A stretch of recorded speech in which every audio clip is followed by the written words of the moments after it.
नमस्कार साथियों, स्वागत है आपका। साथियों, हम आप जैसा देख रहे हैं घटना चक्र की ये पुस्तक है UPSSC और यह PET कहें तो प्रीलिमिनरी एलिजिबिलिटी टेस्ट 2026 के लिए, और यह आपका पाठ्यक्रमानुसार संयोजित किया गया है। इसमें कुल 85 से अधिक हल प्रश्न पत्र हैं और किन किन विषयों के देखिए, सामान्य अध्ययन एवं सामान्य जागरूकता, सामान्य विज्ञान, प्रारंभिक अंकगणित, तर्क शक्ति, ग्राफ एवं तालिका, सामान्य हिंदी, सामान्य अंग्रेजी।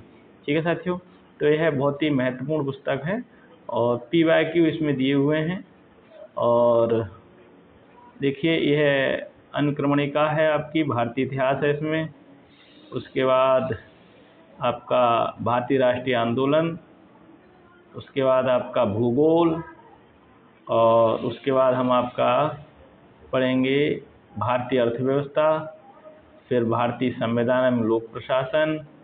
उसके बाद आपका होगा सामान्य विज्ञान, प्रारंभिक अंकगणित, सामान्य हिंदी, सामान्य अंग्रेजी, और उसके बाद तर्क शक्ति, सामायिकी और सामान्य जागरूकता, फिर अपठित गद्यांश, ग्राफ की व्याख्या, विश्लेषण, यह सब रहेगा। ठीक है, तो सबसे पहले और आपकी पहली क्लास जो रहेगी वह रहेगी भारतीय इतिहास से प्राचीन भारत का इतिहास।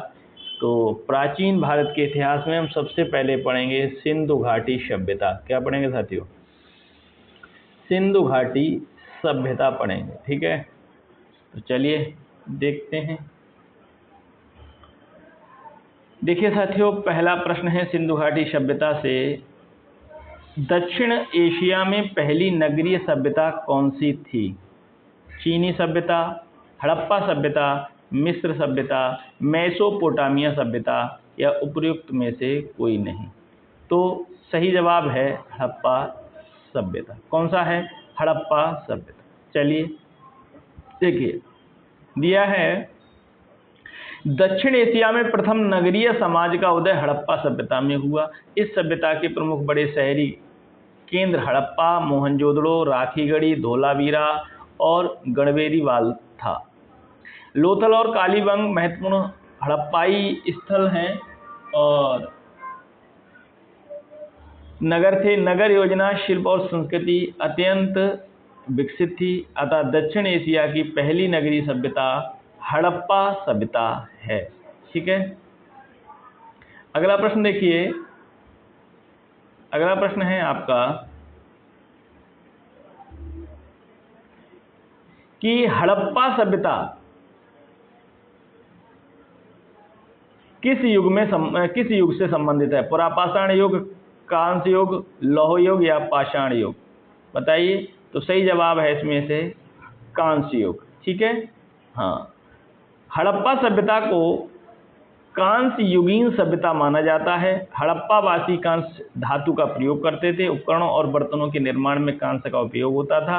इसी कारण हड़प्पा सभ्यता का संबंध कांस्य युग से है। अगला प्रश्न देख लेते हैं। मोहनजोदड़ो शब्द का अर्थ क्या है? बताइए। पसंदीदा शहर है, माउंट ऑफ द डेड, रहने की जगह, या एक बाजार क्षेत्र? तो यह है एक माउंट ऑफ द डेड, माने मृतकों का टीला इसे कहा जाता है। तो देखिए, मोहनजोदड़ो सिंधु सभ्यता का प्रमुख नगर था, जिसमें खुदाई राखलदास बनर्जी ने वर्ष 1922 में की थी तथा पुरातात्विक महत्व की ओर ध्यान आकर्षित किया। मोहनजोदड़ो को हिंदी में अर्थ मृतकों का टीला है। यह पाकिस्तान के सिंध प्रांत के लरकाना जिले में सिंधु नदी के तट पर स्थित है। अगला प्रश्न है, बनावली सिंधु घाटी सभ्यता का एक प्रमुख शहर वर्तमान में भारत के निम्नलिखित में से किस राज्य में स्थित है? राजस्थान, गुजरात और मध्य प्रदेश, या कि आपका हरियाणा? तो सही जवाब क्या है? हरियाणा है। देखिए, बनावली सिंधु घाटी सभ्यता का एक प्रमुख शहर वर्तमान में भारत के हरियाणा राज्य में स्थित है। यह स्थल प्राचीन सरस्वती नदी के सूखे तल पर है। इस स्थल का उत्खनन भारतीय पुरातत्व सर्वेक्षण के डॉक्टर R.S. बिष्ट द्वारा किया गया था। अगला देखिए प्रश्न, हड़प्पा के एक बंदरगाह का नाम लिखिए। देखिए, मास्थानगढ़, सिकंदरिया, लोथल या नागपट्टनम। लोथल सिंधु घाटी सभ्यता का एक बंदरगाह शहर है। यह शहर खंबात की खाड़ी क्षेत्र में साबरमती की सहायक भोगवा नदी के किनारे स्थित है। यह स्थल 2450 ईस्वी पूर्व से 1600 ईस्वी पूर्व के बीच हड़प्पा संस्कृति का प्रमाण प्रदान करता है। अगला देखिए, हड़प्पा सभ्यता के एक हिस्से लोथल की खोज किसने की थी? दयाराम साहनी, राखलदास बनर्जी, S.R. राव, R.S. बिष्ट। सही जवाब हो जाएगा S.R. राव। अहमदाबाद जिले में भोगवा नदी के समीप स्थित लोथल की खोज सर्वप्रथम डॉक्टर S.R. राव ने वर्ष 1954 में की थी। अगला प्रश्न देखिए, अगला प्रश्न है, हड़प्पा स्थल की सर्वप्रथम संक्षिप्त खुदाई निम्नलिखित में से किसके द्वारा की गई? तो सही जवाब बताइए। Rakhaldas Banerjee, Sir Alexander Cunningham, Ernest J.H. Mackay व B.K. थापर। तो सही जवाब आपका हो जाएगा सर अलेक्जेंडर कनिंघम। ठीक है, देखिए,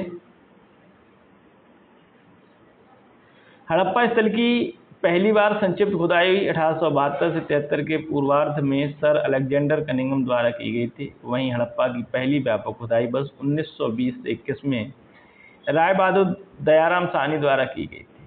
अतः विकल्प बी सर अलेक्जेंडर कनिंघम सही उत्तर है। अगला प्रश्न, हड़प्पा काल इनमें से कौन सा नगर 3 भागों में विभाजित था? लोथल, मोहनजोदड़ो, कालीबंगा या कि धौलावीरा? तो सही जवाब आपका हो जाएगा धौलावीरा। हड़प्पा काल का धौलावीरा नगर 3 भागों में विभाजित था।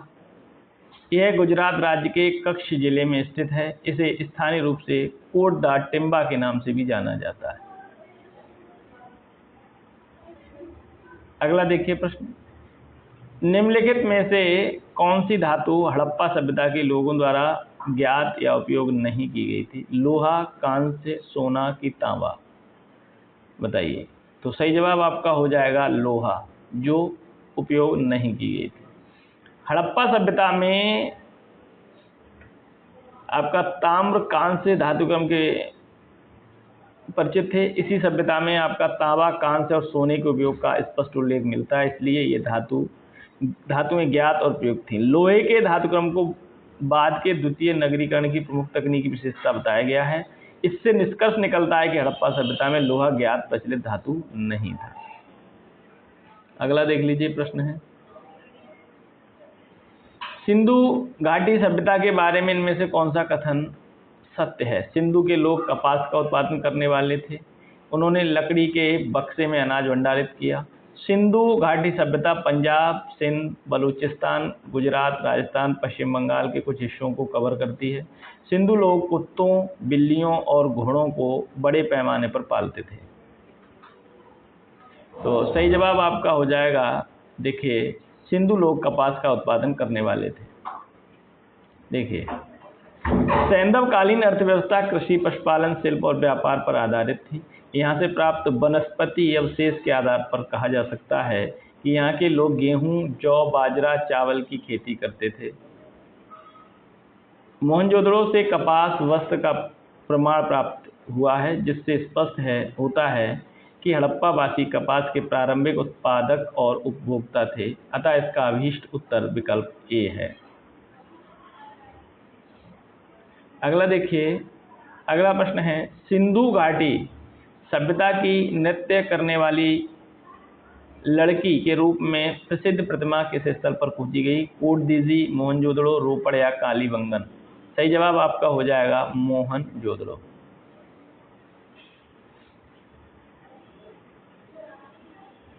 अगला देखिए, सिंधु घाटी सभ्यता की प्रसिद्ध कांस्य प्रतिमा नृत्य करने वाली लड़की मोहनजोदड़ो से प्राप्त हुई थी। मोहनजोदड़ो सिंधु सभ्यता का एक प्रमुख नगरीय केंद्र था। यह प्रतिमा धातु कला और शिल्प कौशल के उच्च स्तर को दर्शाती है, इसलिए सही उत्तर मोहनजोदड़ो है। अगला प्रश्न, हड़प्पा सभ्यता के दौरान डांसिंग गर्ल नर्तकी की कांस्य प्रतिमा बनाने के लिए तकनीकी का इस्तेमाल किया गया था। मतलब किस तकनीकी? पत्थर की नक्काशी, हाथी दांत नक्काशी, लकड़ी की नक्काशी या मोम लोपी ढलाई कास्टिंग। तो मोम लोपी ढलाई कास्टिंग। हड़प्पा सभ्यता के दौरान डांसिंग गर्ल की कांस्य प्रतिमा बनाने के लिए मोम लोपी ढलाई कास्टिंग, लॉस्ट बैक कास्टिंग तकनीकी का इस्तेमाल किया गया था। अगला प्रश्न देखिए,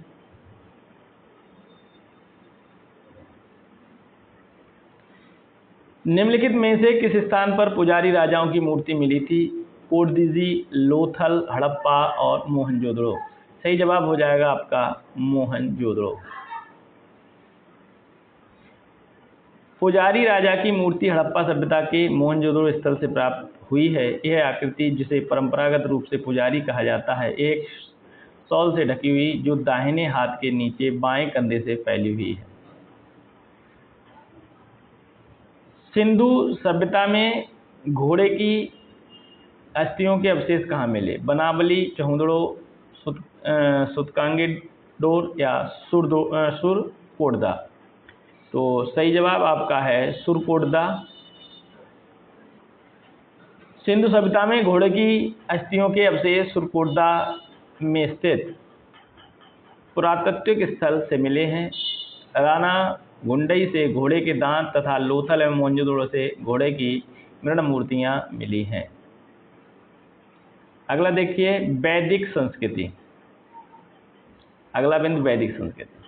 प्रश्न ऐसे कि वेद जो आंशिक रूप से एक गद्य की कृति है, अर्थवेद, अथर्ववेद, सामवेद, यजुर्वेद या ऋग्वेद। तो सही जवाब क्या है आपका? यजुर्वेद।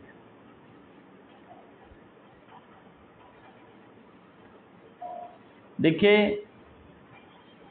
यजुर्वेद आंशिक रूप से गद्य कृति है। यजुर्वेद में यज्ञों में प्रयुक्त होने वाले मंत्र, आहुति, वाक्य और कर्मकांडी निर्देश मिलते हैं। इसकी सामग्री पद्यात्मक मंत्रों के साथ साथ गद्यात्मक मंत्र भी पाए जाते हैं।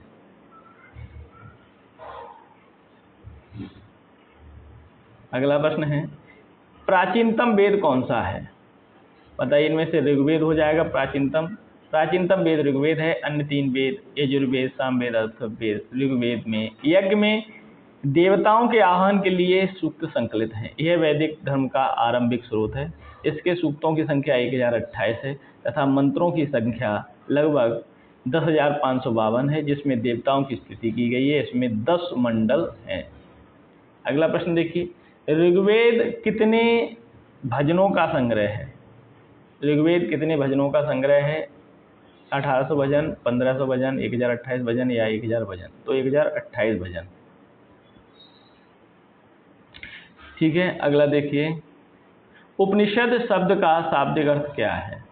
गुप्त अनुष्ठान, किसी के पास बैठना, पवित्र छंद, ईश्वर की शिक्षाएं, उपयुक्त में से कोई नहीं। सही जवाब हो जाएगा किसी के पास बैठना। उपनिषद शब्द संस्कृत के उप, नी और सद से बना है। उप का अर्थ है निकट, नी का अर्थ है नीचे और सद का अर्थ है बैठना।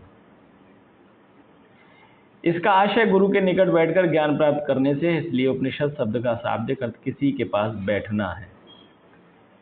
वेदों के गद्य प्रकरण क्या कहलाते हैं? तो उपनिषद कहलाते हैं, संहिता कहलाते हैं, ब्राह्मण कहलाते हैं, आरण्यक कहलाते हैं। तो ब्राह्मण।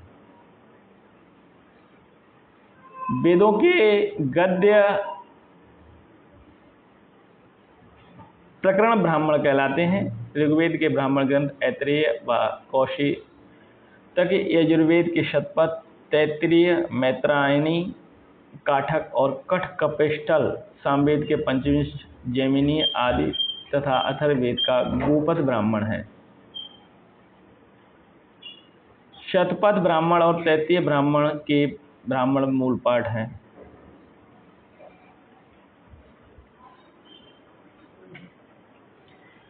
सही जवाब है इसका, बताइए, ऋग्वेद, यजुर्वेद, सामवेद या अथर्ववेद। तो सही जवाब आपका हो जाएगा यजुर्वेद। चलिए देखते हैं अगला प्रश्न।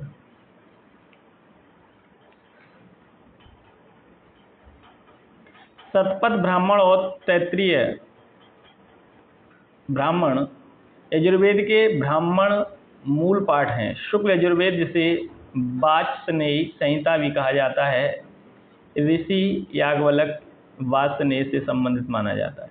पुरुष सूक्त, जो 4 वर्णों की उत्पत्ति की व्याख्या करता है, किस वैदिक ग्रंथ में पाया जाता है? ऋग्वेद, अथर्ववेद, यजुर्वेद, सामवेद। तो सही जवाब आपका हो जाएगा आपका ऋग्वेद। ऋग्वेद के 10वें मंडल में पुरुष सूक्त का उल्लेख मिलता है। इसमें कहा गया है कि यही प्रसिद्ध पुरुष सूक्त 4 वर्णों की उत्पत्ति की व्याख्या करता है। ऋग्वेद 10:90-12 में कहा गया है कि ब्राह्मणोस्य मुखमासीद बाहु राजन्यकृतः उरु तदस्य उद्वैस्य पद्भ्यां शूद्रो अजायत।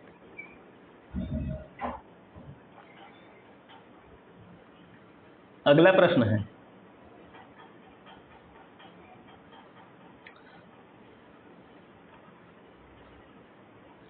छांदोग्य उपनिषद स्पष्ट रूप से आश्रम को संदर्भित करता है। सही जवाब है आपका ब्रह्मचर्य, गृहस्थ और वानप्रस्थ।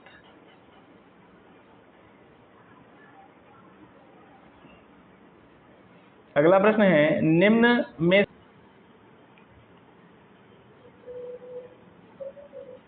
निम्न में कौन सा उपवेद नहीं है? बताइए। धनुर्वेद, शस्त्रशास्त्र, आयुर्वेद, योगवेद। तो सही है योगवेद। माफ करें। अगला है, वैदिक देवता इंद्र किसके देवता हैं? तो सही जवाब हो जाएगा इसमें से वर्षा के। और अगला प्रश्न है, पंचगव्य में निम्नलिखित में से क्या सम्मिलित नहीं किया जाता है? बताइए। गाय का दूध, गाय का गोबर, गाय का घी या तुलसी। तो सही जवाब हो जाएगा तुलसी। महाजनी प्रथा का सर्वप्रथम उल्लेख निम्नलिखित में से किस प्राचीन ग्रंथ में हुआ? तो सही जवाब है शतपथ ब्राह्मण। ऋग्वेद में निहित गायत्री मंत्र किस देवता को समर्पित है? तो साथियों, अग्नि, मारुत, इंद्र या सवित्री। तो सवित्री माने सूर्य देवता को। अगला प्रश्न है, रामायण में मांडवी किसकी पत्नी थी? तो लक्ष्मण, भरत, मेघनाद या सुग्रीव। तो सही जवाब है भरत। महाभारत में बने कुरुक्षेत्र की लड़ाई कितने दिन तक लड़ी गई? तो 18 दिन।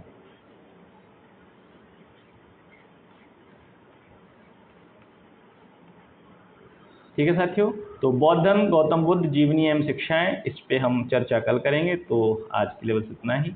बहुत बहुत धन्यवाद।